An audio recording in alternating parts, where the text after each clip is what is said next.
Il faut avouer que, depuis quelques décennies, on a fait beaucoup de progrès dans la compréhension du corps humain. Non seulement on parvient à le soigner avec une certaine efficacité, et à innover en un temps record quand des événements soudains menacent la santé de toute une population, à l'image du Covid-19 et du vaccin qui a suscité quand même de nombreux débats.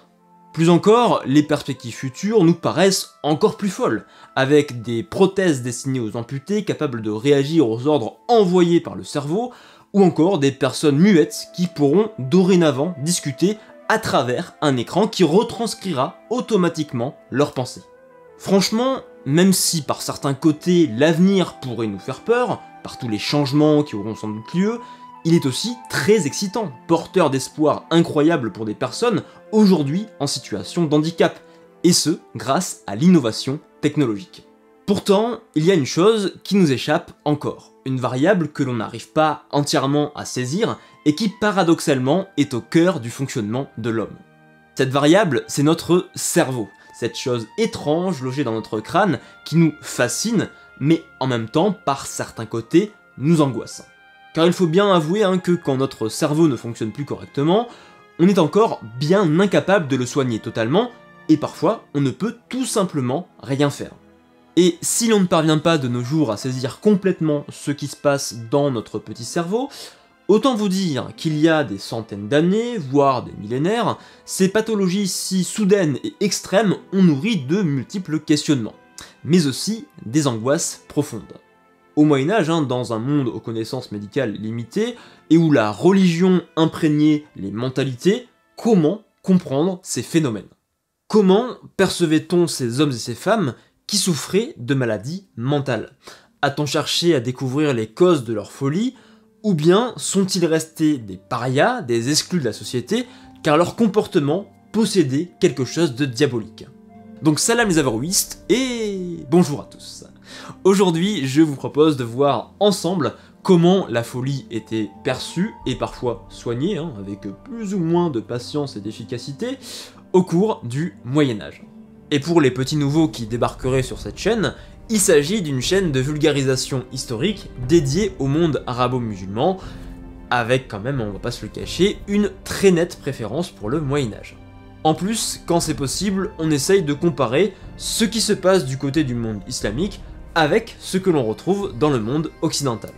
Et justement, ça tombe bien, parce que cette vidéo, comme la précédente sur les hôpitaux, s'y prête à merveille. Et je dois avouer que ça permet de mener une réflexion plus large et profonde, que j'aime tout particulièrement vous faire découvrir. Mais revenons à notre sujet du jour, la folie au Moyen-Âge. Alors, si vous avez sans aucun doute quelques images en tête du côté de l'Occident chrétien, avec le célèbre bouffon du roi ou encore la fête des fous, par contre, je pense que du côté du monde arabo-musulman, l'exercice sera sans doute un poil plus compliqué.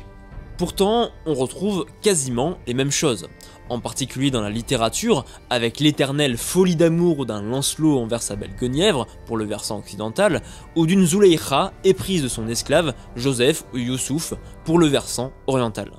Par contre, une différence majeure sépare l'Occident chrétien de l'Orient islamique, car c'est bien dans le monde arabo-musulman qu'une plus grande attention a été portée à la folie, que l'on a tenté de la comprendre en profondeur sans se limiter à des conceptions religieuses et à des considérations négatives. Mais avant d'aller plus loin, on va prendre un peu de hauteur et on va voir comment la folie a été perçue et plus ou moins soignée sur le très long terme.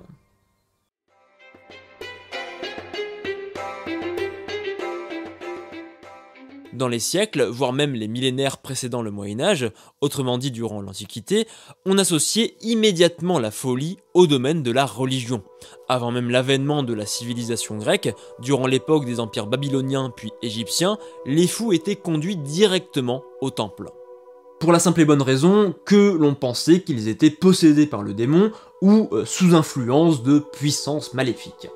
Ils passaient alors la nuit avec un prêtre qui interprétait leurs rêves afin de leur prescrire des remèdes adaptés, bien souvent des jeûnes, des ablutions purificatrices, des onctions ou encore des régimes alimentaires.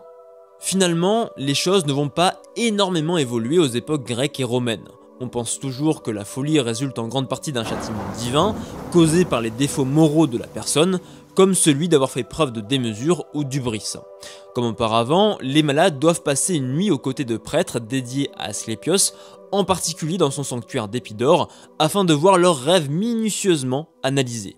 Du point de vue de la mythologie et de la littérature, plusieurs personnages sombrent dans la folie, le plus connu étant Héraclès ou Hercule.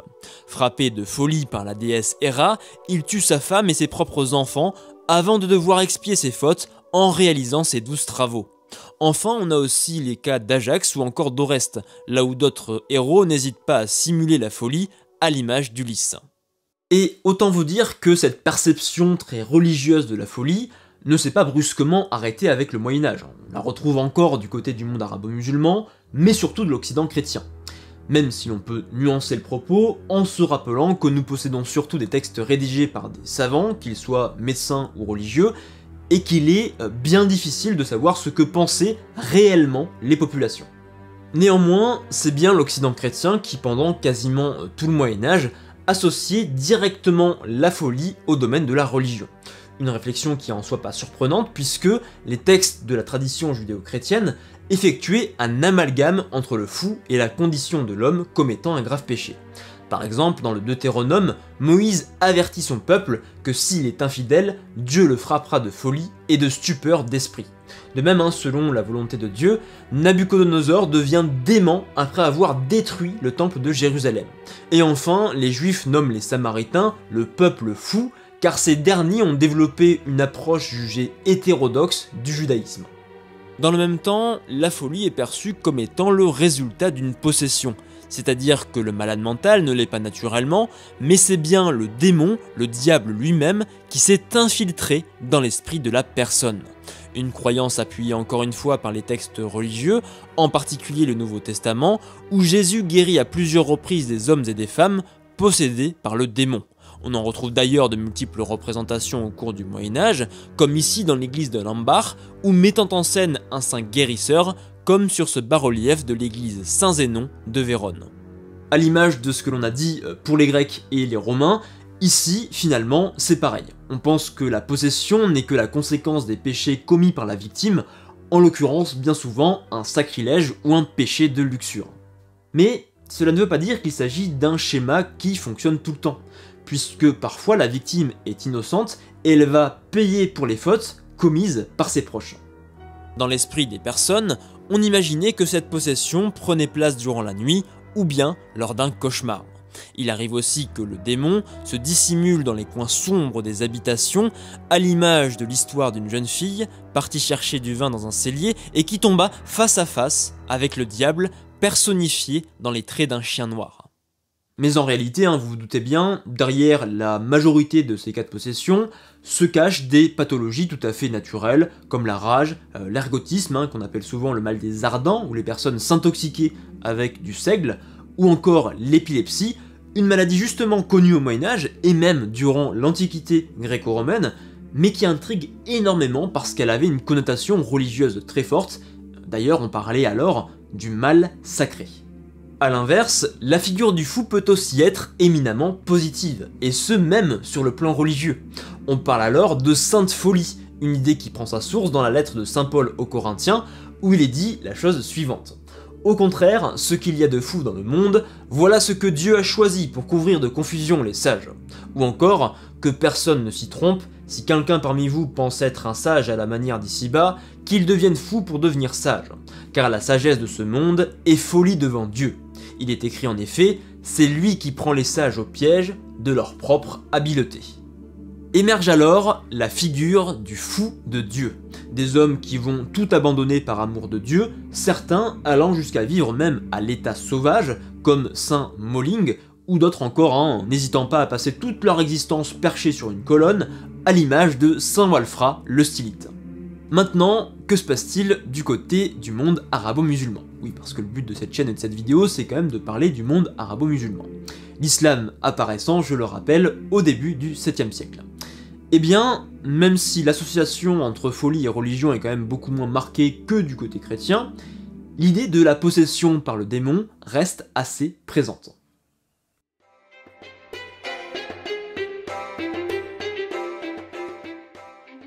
Ce n'est pas pour rien que le mot de fou, Majnoun en arabe, possède de nombreuses significations, renvoyant à la fois au domaine scientifique, mais aussi religieux et magique.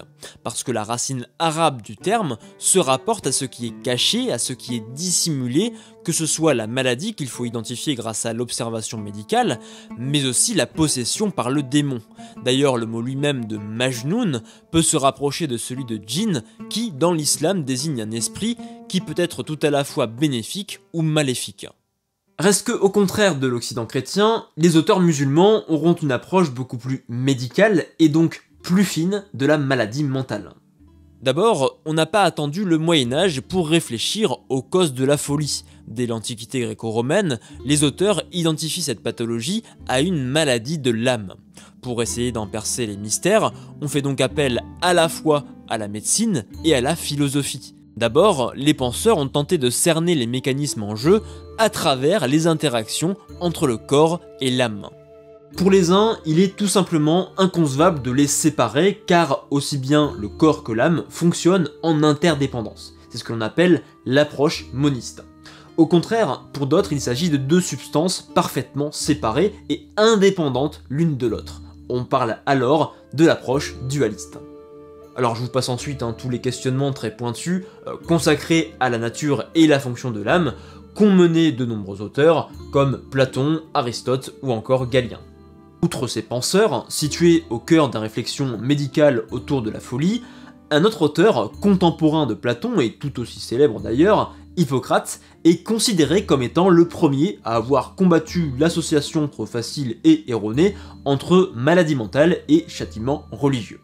Au contraire, selon lui, le coupable ne serait pas une quelconque divinité, mais plutôt le cerveau humain. En plus, il distingue plusieurs types de troubles mentaux, comme la frénétisme, la manie, la mélancolie, l'épilepsie, l'hystérie ou encore la maladie des Scythes. Comme quoi, le côté obscur, eh bien, ça réussit pas toujours forcément. De son côté, 500 ans plus tard, à l'époque romaine, Galien réaffirme l'idée que le corps et l'âme sont indissociables. Plus encore, il attribue aux maladies mentales un nouveau statut en les qualifiant de somatiques. Autrement dit, elles résulteraient d'un déséquilibre des humeurs. Les humeurs étant les 4 énergies auxquelles sont soumis les hommes et qui, elles-mêmes, sont dépendantes de 4 caractères associés à 4 éléments issus de l'environnement, l'air, le feu, la terre et l'eau. Dans ce schéma de pensée, dont Galien était l'un des plus grands théoriciens, pour rester en bonne santé, l'homme doit s'efforcer de maintenir ces 4 humeurs en équilibre. Si ce n'est pas le cas, alors il pourrait s'affaiblir, voire tomber malade et, dans certains cas, sombrer dans la folie. Cette façon de penser le fonctionnement de l'organisme humain est primordiale, puisqu'il va imprégner toutes les réflexions médicales durant l'intégralité du Moyen-Âge. A partir de là, on va expliquer la folie par la présence excessive d'une des 4 humeurs, en l'occurrence la bile noire. Parfois aussi appelée atrabile, elle causerait ce que des auteurs comme Rufus d'Éphèse appelaient la mélancolie. Tout ce système de pensée s'est d'abord diffusé du côté du monde arabo-musulman et de façon assez tardive, puisqu'il faut attendre les 9e, 10e siècles pour qu'un puissant phénomène de traduction de la science gréco-romaine et persane vers la langue arabe prenne place au cœur de l'empire islamique et siège du califat abbasside, Bagdad. Toutefois, si cette dynamique scientifique et culturelle a été tout particulièrement forte durant cette époque, il ne faudrait pas oublier que ce phénomène de traduction a débuté avant l'arrivée de l'islam, dès le 6e siècle.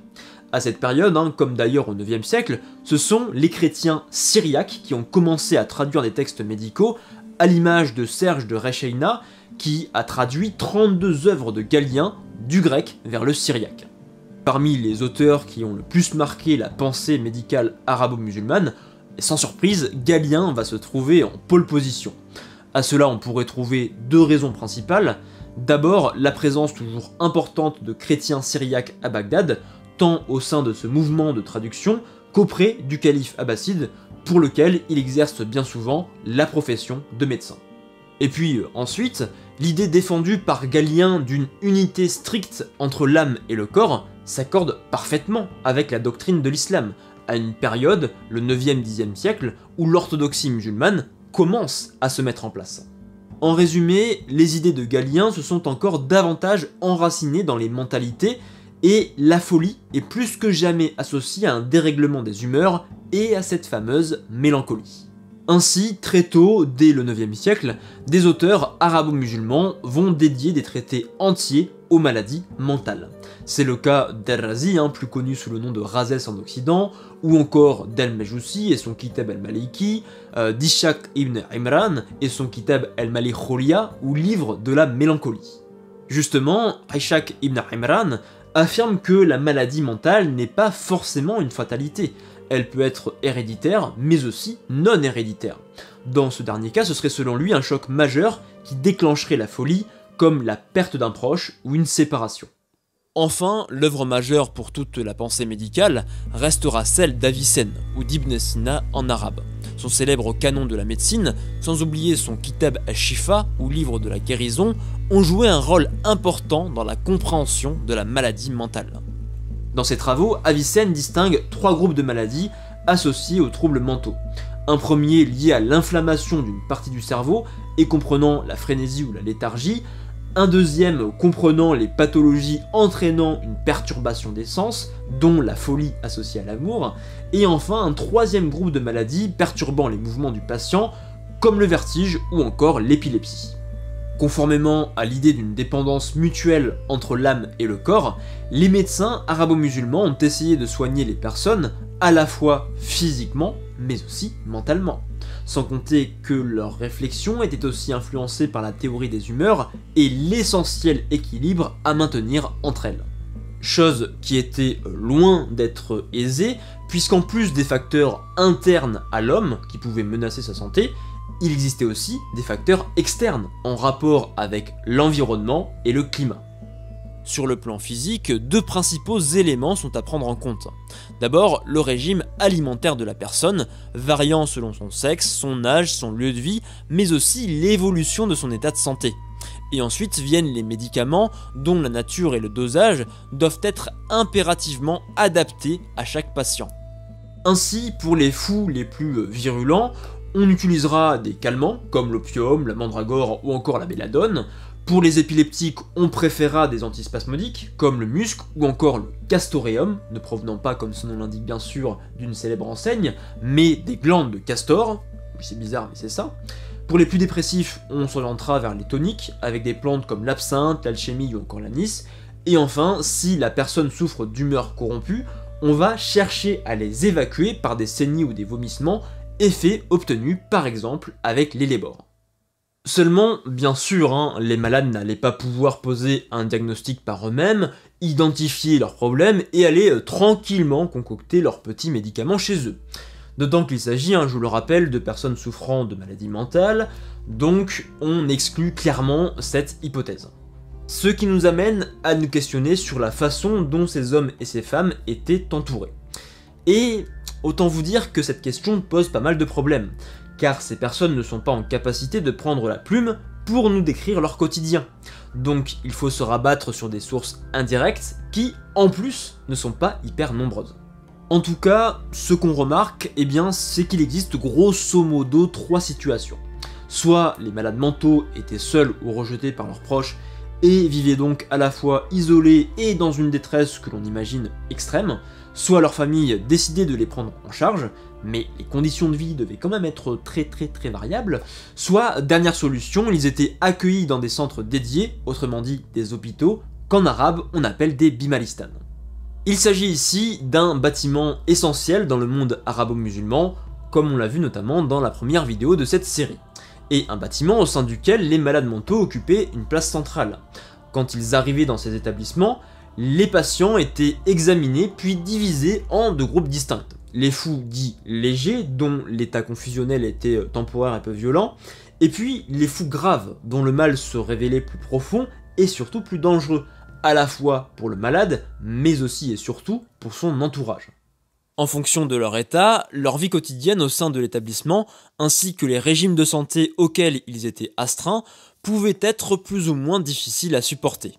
De manière générale, l'attention se porte tout autant sur le soin du corps que sur celui de l'esprit, Pour le côté physique, on l'a déjà vu, le premier rôle du médecin est d'astreindre son patient à un régime strict, tout en lui prescrivant des médicaments adaptés.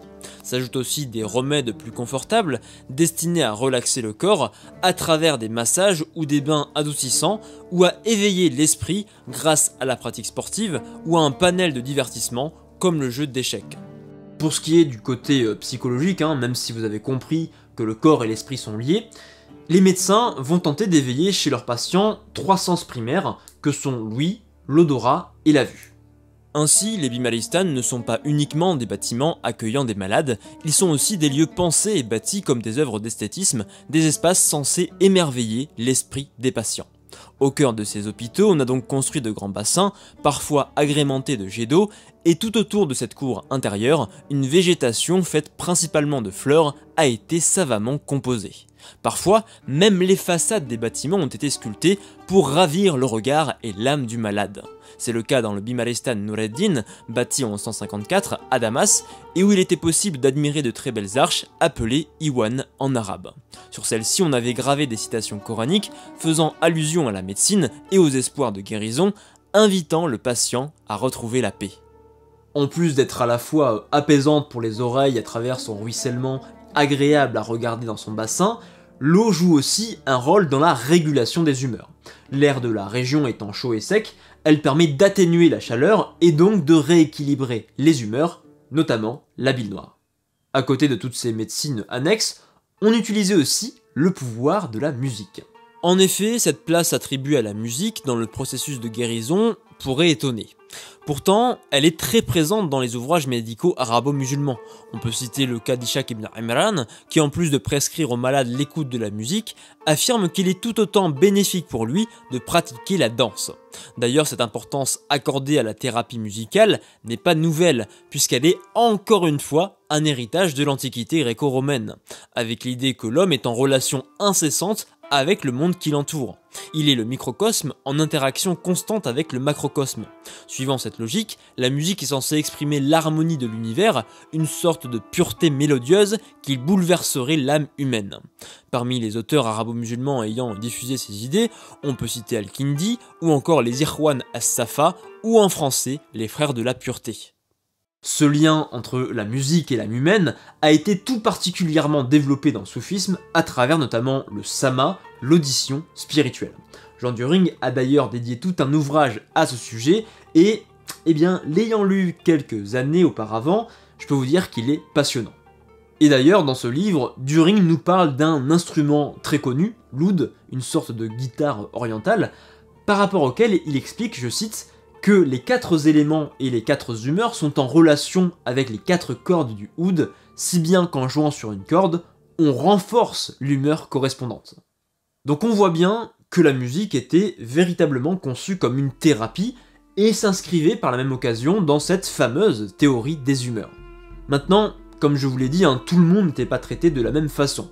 Déjà, les malades suivaient des parcours de guérison différents selon leurs pathologies respectives, et ensuite, ce qui distinguait les malades mentaux entre eux, c'est leur potentielle dangerosité. Le fait qu'ils puissent faire preuve de violence envers eux-mêmes, mais aussi et surtout envers les autres. À partir de là, les patients vont mener des quotidiens très différents. Les plus calmes auront quasiment une totale liberté et pourront circuler quand ils le souhaitent dans le Bimaristan et notamment dans la cour centrale. Leur chambre semble assez spacieuse avec des fenêtres laissant pénétrer la lumière. Parfois, ils pouvaient même recevoir la visite de leurs proches. Mais pour les malades les plus dangereux, autant vous dire que la vie était bien plus difficile. D'abord, à l'inverse des autres patients, on les privait totalement ou presque totalement de leur liberté. À côté de ça, leurs chambres n'étaient pas du standing d'un 5 étoiles, puisqu'elles étaient plongées dans l'obscurité la plus totale, et surtout, les malades étaient solidement attachés avec des chaînes en métal. Sur ce point, on a par exemple le témoignage tardif d'un voyageur turc du XVIIe siècle, Evliya Çelebi, qui visite le Bimaristan al-Mansour du Caire et qui nous dit la chose suivante. Dans les pièces où se trouvent le bassin et les fontaines murales, les fous sont attachés comme des lions avec des chaînes autour du cou. Bien que certains d'entre eux rugissent comme des fauves, d'autres restent tranquilles, car tous ces gens souffrent de mélancolie à cause du climat sec de l'Égypte. Donc, les malades souffrant d'une folie profonde ne jouissent pas d'un quotidien qu'on pourrait qualifier de très paisible. D'autant plus qu'ils sont parfois victimes de sévices physiques, car on incluait le fait de battre le patient au sein du processus de guérison. Cette information d'ailleurs, on la retrouve entre autres chez un auteur comme An-Nisaburi au Xe siècle, ou encore à la fin du Moyen-Âge, chez quelqu'un comme Léon d'Africain, qui nous raconte que les fous étaient entravés par des chaînes en fer, et que les gardiens les frappaient avec un fouet. Donc, si on devait résumer les choses, on a des situations très diverses, avec au moins deux quotidiens types, entre d'un côté le fou léger qui reste assez libre et accède à un certain confort, et le fou dont la pathologie est lourde, et qui en devient donc dangereux, qui lui par contre est amené à subir de multiples violences, et dont la liberté est très largement restreinte, voire inexistante. Concernant l'aspect plus historique, les hôpitaux du monde arabo-musulman ont connu un progressif déclin à partir de la fin du Moyen-Âge. Cela commence déjà avec les invasions mongoles du XIIIe siècle et le pillage violent de Bagdad qui a profondément marqué les esprits. Puis cela s'est poursuivi au fil des siècles pour des raisons plurielles qu'il est bien difficile d'identifier. Mais alors que les bimaristan et les soins réservés aux malades mentaux ont commencé à décliner dans le monde arabo-musulman, quasiment au même moment, ceux-ci ont connu un développement du côté de l'Occident chrétien.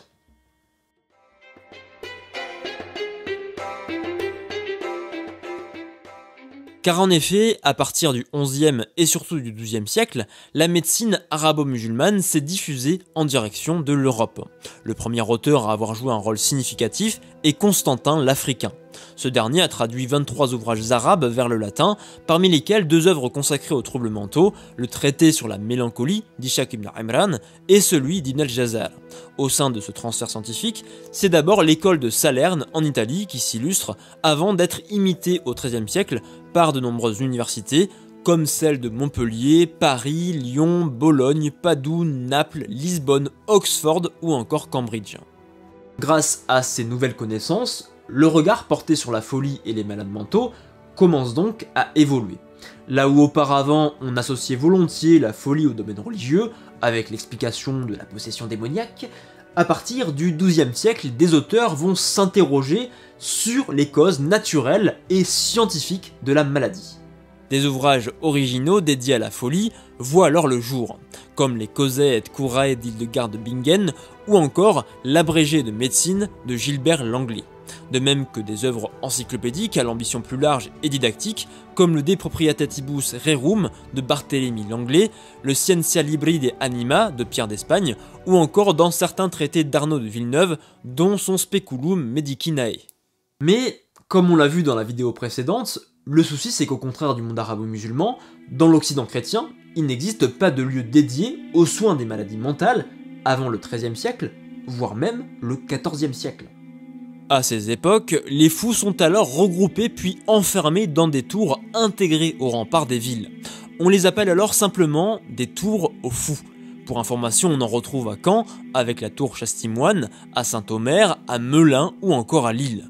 Du côté des hôpitaux consacrés uniquement aux malades mentaux, il faut en fait attendre encore des années pour voir émerger le premier bâtiment de ce type, avec l'hôpital des Innocents, situé à Valence, en Espagne, et fondé en 1409. Par contre, sur le plan des traitements prescrits aux malades, on retrouve quasiment le même schéma que pour le monde arabo-musulman, à savoir toujours une distinction entre fous légers et fous avancés, de laquelle découlent des comportements et des modes supposés de guérison très diversifiés. Dans le cas du fou à la pathologie lourde, celui-ci subit toujours les mêmes sévices. On peut l'observer par exemple dans la littérature, où Lancelot, sombrant dans la folie à cause de son amour pour Guenièvre, est enfermé puis attaché à plusieurs reprises pour éviter qu'il ne se blesse ou cause du mal à son entourage. On a aussi l'exemple de fous qui sont littéralement passés à tabac par les populations, faisant office de sorte de souffre-douleur. On en a le témoignage dans les Folies Tristan, dont le personnage est tiré du célèbre roman de Tristan et Iseult, et qui se reçoit des bâtons, des seaux d'eau, des pierres, et même des excréments jetés par les passants. La même expérience arrive à un autre personnage, cette fois-ci Robert le Diable, qui est également blessé par la foule. Donc autant du côté de l'Occident chrétien que du côté du monde musulman, les fous étaient clairement victimes de violences, que ce soit par leurs gardiens quand ils étaient dans un hôpital, ou par la foule quand ils se trouvaient en ville. Seulement, compte tenu de la nature et du faible nombre de sources à notre disposition, il est impossible de savoir précisément quelle proportion de fous étaient pris en charge, soit dans les familles, soit dans les hôpitaux, et quel pourcentage d'entre eux subissaient des sévices corporels. Encore une fois, à ces époques, diverses conceptions et croyances fusionnaient pour tenter d'expliquer la folie. Et ce n'est pas parce que les réflexions médicales se sont développées que tout le monde, même les savants, ont rejeté toute dimension religieuse, avec cette association faite entre le fou et le démon qui a sans doute été à l'origine des violences commises à l'encontre des malades.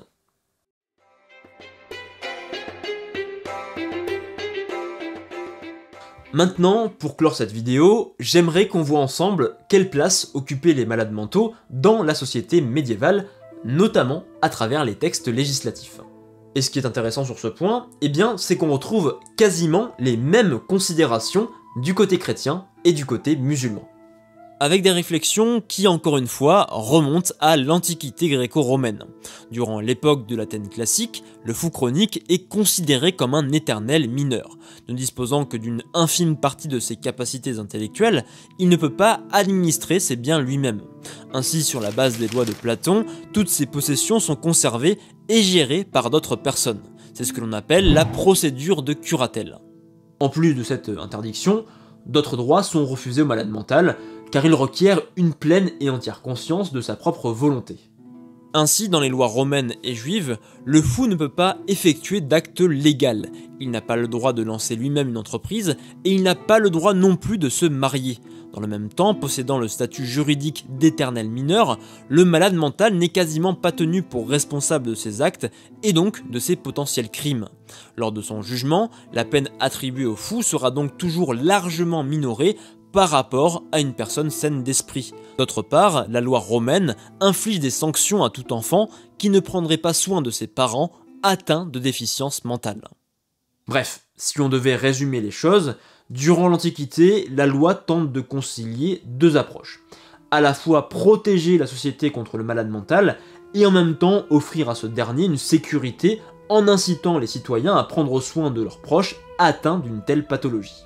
Et finalement, eh bien on va retrouver quasiment la même chose au concept près, autant du côté du monde arabo-musulman que du côté de l'Occident chrétien. Dans les textes islamiques et leur interprétation à travers la jurisprudence, en arabe le fiqh, le malade mental n'a pas l'obligation de respecter certains préceptes religieux, comme ceux qui ont trait à l'aumône obligatoire, la zakat, généralement payée par son tuteur. Mais, comme sous la loi romaine, ils ne peuvent pas se marier, recevoir un héritage, passer un contrat ou encore détenir des biens. Ces possessions, encore une fois, sont gérées par un curateur. Toutes ces dispositions s'appuient principalement sur le Coran et la tradition prophétique où à plusieurs reprises il est fait mention du malade mental. Par exemple, dans une tradition transmise par Ali, le prophète Muhammad aurait affirmé, je cite, que 3 personnes ne sont pas responsables de leurs actes, l'homme endormi jusqu'à ce qu'il se réveille, l'enfant jusqu'à ce qu'il devienne pubère, le fou jusqu'à ce qu'il recouvre sa raison. Pour ce qui est du Coran, on a par exemple la sourate 4, au verset 5 et 6, où il est fait mention du fait qu'un enfant ne peut détenir un bien avant d'avoir atteint la puberté. Et donc là, on va réfléchir par analogie. Puisque le malade mental est un mineur perpétuel, alors il ne peut pas accéder à la propriété. Mais la petite nuance, d'ailleurs qu'on retrouve déjà à l'époque romaine, c'est qu'on fait la distinction entre un fou chronique, qui est malade de façon permanente, et quelqu'un qui perd la raison de façon épisodique, et qui par moment est en pleine possession de ses moyens. Dans ces cas-là, même si c'est quand même, on se doute, assez compliqué à déterminer, la personne est alors considérée comme un adulte, et donc entièrement responsable de ses actes. Grosso modo, les mêmes principes sont appliqués du côté de l'Occident chrétien. Les malades mentaux n'ont pas le droit de se marier, et pire encore, certaines personnes n'hésitent pas à lancer des enquêtes pour faire annuler des unions, sous prétexte qu'un des deux époux était atteint de folie à l'époque de la cérémonie. On imagine bien sûr tous les conflits et la détresse aussi dans laquelle devait sombrer la personne accusée. Dans le même temps, il est courant de refuser aux fous la communion chrétienne, car on craint qu'ils ne profanent l'Eucharistie par des pensées ou des paroles blasphématoires. Et on retrouve ensuite les interdictions habituelles, comme l'impossibilité d'hériter ou encore de détenir un bien, c'est la fameuse curatelle. Tout en ayant droit, encore une fois, à une tolérance judiciaire, car le fou est considéré comme irresponsable de ses actes. Comme il est exprimé dans Les Coutumes de Beauvaisis, un ouvrage de droit de la fin du XIIIe siècle, les fous ne sont pas jugés comme les autres, car ils ne savent pas ce qu'ils font. Reste que, parmi ces fous, une infime minorité, comme vous le savez, est parvenue à connaître une véritable ascension sociale quand les rois ont commencé à s'entourer de ces personnages excentriques. Ils y sont appréciés à la fois pour leur comportement étrange et très drôle, mais aussi plus étonnant pour la qualité de leurs conseils, car celui qu'on taxe de fou n'est pas nécessairement bête, d'autant que certains jouent clairement la comédie. Parmi ceux qui ont été élevés par les souverains, on a le cas d'un certain Roger, dit le Fou, auquel Henri II, roi d'Angleterre à la fin du XIIe siècle, offrit une terre et lui permit de prendre un valet à son service. Donc voilà un petit peu ce que je voulais vous dire dans cette vidéo aujourd'hui, et aussi à travers la vidéo précédente de la série. Vous montrer dans cette vidéo en tout cas que la perception du fou elle est très complexe. Elle est complexe parce que on a différents domaines qui s'entrechoquent et parfois surtout qui sont en interrelation. À la fois des domaines de la religion, domaines de la magie, domaines de la médecine, et les frontières que parfois on pense imperméables entre ces domaines, parce que des fois on dit, on peut pas penser, aujourd'hui on pense comme ça, parce qu'on dit, si une maladie arrive, c'est pas la faute de Dieu, c'est parce que, on peut l'expliquer scientifiquement. Mais à l'époque médiévale, on peut à la fois penser, voir des causes d'une maladie comme étant religieuse, et voir des causes d'une maladie comme étant en relation avec la magie. C'est pour ça que étudier la folie, c'est compliqué parce que les perceptions, sans aucun doute, devaient toucher à divers domaines qui devaient être vraiment en interrelation. Ce qui est important aussi, ce que je voulais vous montrer dans ces deux vidéos, c'est qu'à l'époque médiévale, ça n'empêche pas que même si c'est des époques reculées, qu'on imagine parfois assez obscures, ce qui est faux déjà, ça n'empêche pas de mener de grandes réflexions. Des réflexions sur les relations qu'entretiennent l'âme et le corps, c'est-à-dire l'apparent et le caché. C'est-à-dire c'est des réflexions qui sont profondes. Et face à des observations, notamment du côté du monde arabo-musulman, eh bien on va mettre en place des prescriptions multiples. On l'a vu notamment par rapport au Bimaristan, par rapport à la manière de considérer la maladie mentale du côté du monde arabo-musulman. Les prescriptions sont multiples. Alors parfois bien sûr, ça donne du coup de lieu parfois à des violences à l'encontre des personnes qui sont des fous dits difficiles, avec des violences, bien sûr, d'un côté comme de l'autre, des fous qui sont jugés violents, donc on les traite avec violence, et du coup bien sûr ça devait mener à des situations catastrophiques. Puis ce que je voulais vous montrer aussi, c'est que l'importance aussi de ce transfert des sciences en Occident.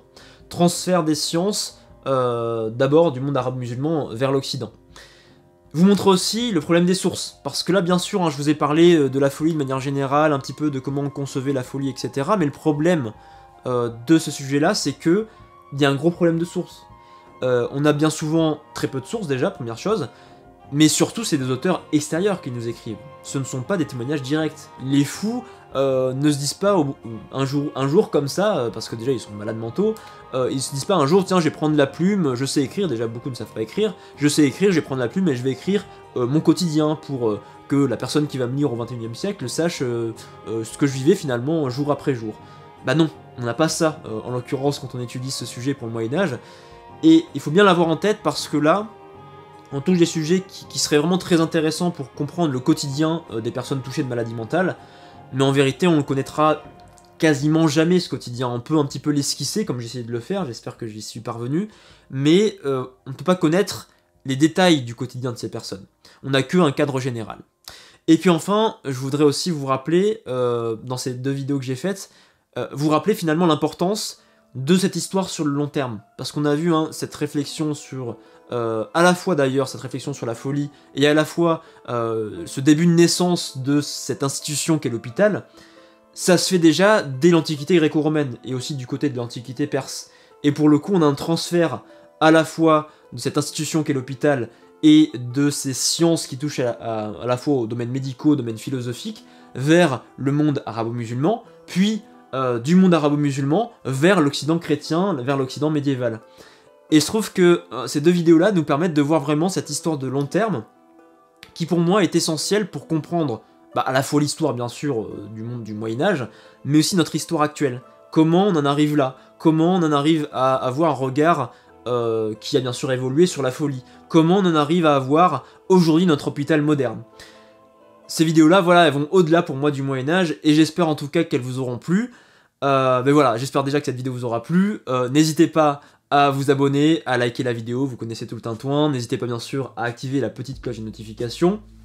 Et puis aussi, je vous invite, pour ceux qui voudraient en savoir plus sur l'histoire de l'islam, à vous inscrire au groupe privé de la chaîne. Le groupe privé de la chaîne, c'est simplement que, parfois le mercredi, parfois le samedi, je vous envoie un contenu supplémentaire, des connaissances supplémentaires sur l'histoire de l'islam, sur comment les historiens travaillent sur l'histoire de l'islam et toutes les problématiques qu'ils rencontrent aussi, tous les questionnements qu'ils rencontrent. Et donc pour vous inscrire, il faut simplement cliquer sur le premier lien dans la description, et puis juste à m'inscrire votre mail, à me donner votre mail, me transmettre votre mail, et vous serez inscrit. En sachant également aussi que à tout moment, vous pouvez vous désinscrire, parce que, encore une fois, vous n'êtes pas mon otage. Donc voilà ce que je devais vous dire pour aujourd'hui. Je remercie bien entendu tous ceux qui soutiennent financièrement la chaîne, que ce soit par Tipeee ou que ce soit par Utip. Et quant à nous, eh bien, on se retrouve pour la prochaine vidéo. Mais jusque là, vous savez, comme toujours, portez-vous bien.